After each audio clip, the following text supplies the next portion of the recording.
नमस्कार दोस्तों, ब्रेक के बाद एक बार फिर से आप सभी का हमारे YouTube channel that study point पे स्वागत है। आज की वीडियो भी विशेष खास होने वाली है क्योंकि आपका जो पेपर लगने वाला है संकाय एवं विषयों की समझ, उस पर मैं मॉडल पेपर लेकर आया हूँ। महत्वपूर्ण प्रश्नों पर बात करेंगे। बीएड पार्ट फर्स्ट के विद्यार्थियों के लिए अत्यंत इम्पोर्टेंट वीडियो होने वाला है। तो चैनल को यदि सब्सक्राइब नहीं किया है तो सब्सक्राइब करो, बेल आइकन को प्रेस करो, क्योंकि काफ़ी सहायता हो पा रही होगी आपको एग्ज़ाम में। तो आइए वीडियो को स्टार्ट करते हैं। फ्रेंड्स, मैं इसमें पेन यूज़ नहीं ले पाऊँगा क्योंकि कुछ समस्याएं हैं। नया सॉफ्टवेयर में इस प्रकार की वीडियो मैं बना रहा हूँ तो मैं पेन यूज़ नहीं ले पाऊँगा, ठीक है। तो वैसे ही आप ध्यान बनाए रखें अपना, क्योंकि एग्ज़ाम टाइम में तो एकाग्रता तो होनी ही चाहिए, ठीक है। तो शुरू करते हैं वीडियो को। समय इसमें 2 घंटे रहने वाला है। अधिकतम अंक 35 अंकों का होने वाला है, सबको पता है। सेक्शन ए, ठीक है। सेक्शन ए में जो पहला क्वेश्चन है, विद्यालय विषयों का अनुशासनात्मक क्षेत्र के साथ संबंध को बताइए, ठीक है। तो पहला क्वेश्चन हो जाएगा। दूसरा क्वेश्चन आप देख पा रहे हो, सहसंबंध से आप क्या समझते हैं, ठीक है। सहसंबंध का मतलब यहाँ पर थोड़ा बहुत मैं बता दूँ आपको कि जब एक विषय को अन्य विषयों के साथ में जोड़कर पढ़ाया जाता है, उसकी जो विषय वस्तु होती है उसको आपस में इंटरकनेक्ट करके पढ़ाया जाता है, तो उसे सहसंबंध बोला जाता है। जैसे आप इतिहास पढ़ा रहे हो तो भूगोल और राजनीति विज्ञान को कुछ तथ्य उसमें जोड़कर पढ़ाते हैं तो बालकों को ज़्यादा प्रॉफिट हो पाता है, ठीक है। तो इस प्रकार की चीज़ें हैं। बड़ा क्वेश्चन भी इस प्रकार का आता रहता है, तो ज़्यादा हार्ड नहीं है, ठीक है। तीसरा क्वेश्चन है, शास्त्रीय एवं अंतः शास्त्रीय अध्ययन क्षेत्र में अंतर स्पष्ट कीजिए। तो आप अंतर बता दोगे आसानी से, ठीक है। इसके बाद में आप देख पा रहे हो चौथा क्वेश्चन, संकाय अथवा अध्ययन क्षेत्र का क्या महत्व है। पांचवा क्वेश्चन है, सामान्य विज्ञान की प्रयोगशाला विधि को समझाइए, ठीक है। प्रत्येक क्वेश्चन का 2 अंक रहने वाला है, ठीक है। प्रश्न नंबर 6, सामाजिक विज्ञान से आप क्या समझते हैं। जो आप सामाजिक विज्ञान पढ़ते हो, ये सारे के सारे जो सब्जेक्ट है, हिस्ट्री, ज्योग्राफी, पॉलिटिकल, इकोनॉमिक्स, दर्शन शास्त्र, समाजशास्त्र, ये सारे के सारे विषय किस में आते हैं, सामाजिक विज्ञान में आते हैं। इसे परिभाषित करते हुए इसकी अवधारणा को स्पष्ट कीजिए, ठीक है। तो आसानी से आप बता दोगे। सातवां क्वेश्चन आप देख पा रहे हो, भाषा विधि के क्या दोष हैं, ठीक है। इसके बाद में 8वां क्वेश्चन आप के सामने है, विश्लेषण विधि व संश्लेषण विधि में अंतर लिखिए। तो यहाँ पर मैं थोड़ा बताना चाहूँगा। विश्लेषण विधि क्या होती है कि जब आप अपन है ना जो किसी भी चीज़ का अध्ययन कर रहे हैं, तो मान लीजिए हमने 4 शाखा बांट ली उसकी, तो 4 शाखाओं को अलग अलग रख कर अपन अध्ययन करते हैं। ऐसा नहीं है कि एक शाखा को दूसरी शाखा को जोड़कर पढ़ा रहे, नहीं, सबका अलग अलग अध्ययन। जैसे ABCD 4 शाखा बांट ली, तो एक का बी से कोई संबंध नहीं होगा, सबको अलग अलग करके उसका अध्ययन करते हैं, तो उसे विश्लेषण विधि कहते हैं। और संश्लेषण विधि में इसका उल्टा है, एक शाखा को दूसरी शाखा से जोड़कर पढ़ाना ही संश्लेषण है। जैसे हमने 4 शाखा बांट ली, उदाहरण बता रहा हूँ, तो ए शाखा को बी शाखा से जोड़कर जब पढ़ाया जाता है तो उसे संश्लेषण विधि कहते हैं। तो यहाँ पर कोई विषय भी आप ले सकते हो, कोई दिक्कत वाली बात नहीं है। यहाँ पर प्रश्न नंबर 9, पाठ्यक्रम से आप क्या समझते हैं, स्पष्ट कीजिए। बड़ा क्वेश्चन भी इस प्रकार का आ सकता है, ठीक है। 10वां क्वेश्चन आप देख पा रहे हो, समुदाय से आप क्या समझते हैं।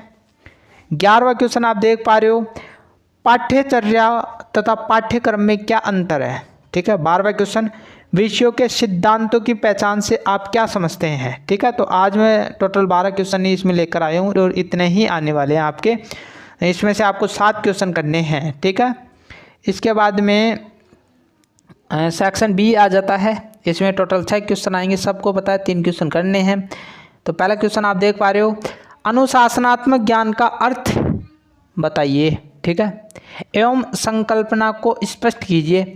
तो राजस्थान यूनिवर्सिटी में 2019 में, 2021 में, 2022 में ये क्वेश्चन आया हुआ है। वैसे चांस तो बनते हैं, लेकिन इसको याद करना है। अब यदि मान लीजिए क्वेश्चन आता भी नहीं है तो फिर छोटे क्वेश्चन बनाकर पूछ लेगा कि अनुशासनात्मक ज्ञान का अर्थ बताइए। तो मैंने कई बार आपको रिपीट किया है, बार बार रिपीट करता हूँ कि कोई भी चीज़ आप पढ़ रहे हो ना, तो जो वो व्यर्थ नहीं जाने वाली, इतना आप ध्यान में रखना।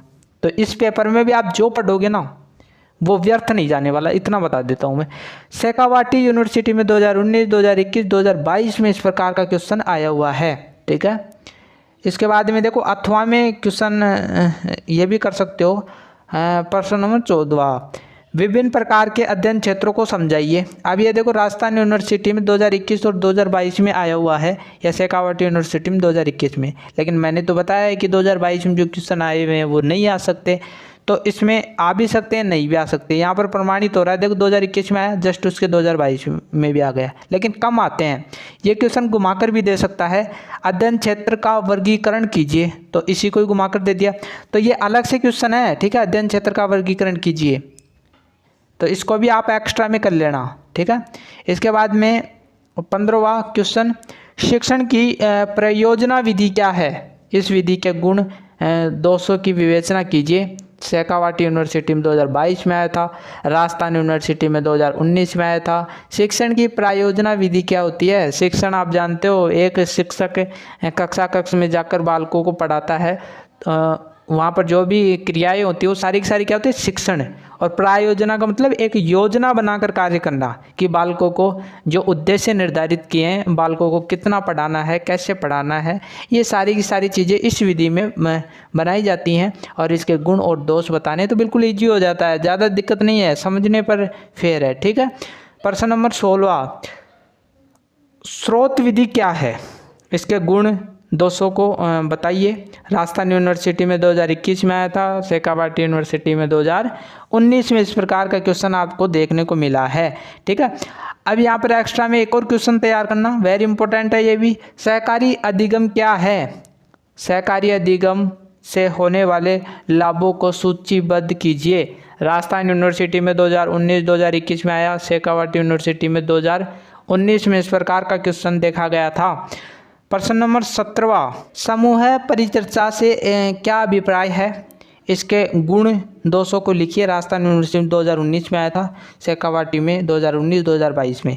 अथवा में प्रश्न नंबर 18, सार्वभौमिक शिक्षा के संदर्भ में सामाजिक सांस्कृतिक परिप्रेक्ष्य का अर्थ स्पष्ट कीजिए। राजस्थान यूनिवर्सिटी में 2021 में आया था, शेखावाटी यूनिवर्सिटी में 2022 में आया था।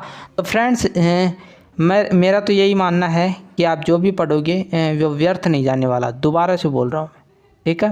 तो आपको बढ़िया तरीके से पेपर देकर आना है। मेरे हिसाब से ये क्वेश्चन खूब होंगे, ठीक है। तो आशा करता हूँ वीडियो अच्छा लगा होगा। वीडियो थोड़ा सा भी अच्छा लगा हो तो कमेंट करना ना भूले। बहुत सारे स्टूडेंट जो छात्र अध्यापक हैं वो अपनी राय रखते हैं, तो काफ़ी अच्छा लगता है मेरे को भी, और बनाने का मन भी करता है। यदि आपके कमेंट नहीं आते तो मैं ये पेपर ऊपर नहीं बनाता, ठीक है, मैं अन्य चीज़ें करता, ठीक है।